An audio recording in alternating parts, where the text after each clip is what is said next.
नमस्कार. आजच्या रेसिपीचं कायच कौतुक करावा. खायला तर टेस्टी आहेच आहे, दिसायला पण सुंदर आहे आणि खरंच सांगते अगदी अशा प्रकारे होणारी रेसिपी आहे ती म्हणजे बन डोसा. चला तर मग रेसिपी सुरू करूया.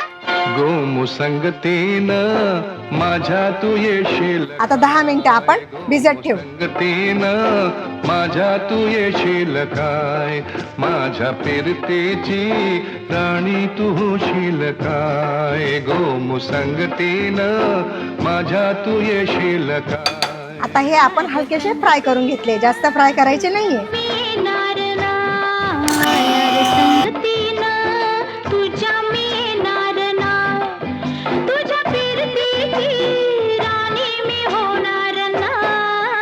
गोमुसंगतीन माझ्या तू येशील काय. गोमुसंगतीन माझ्या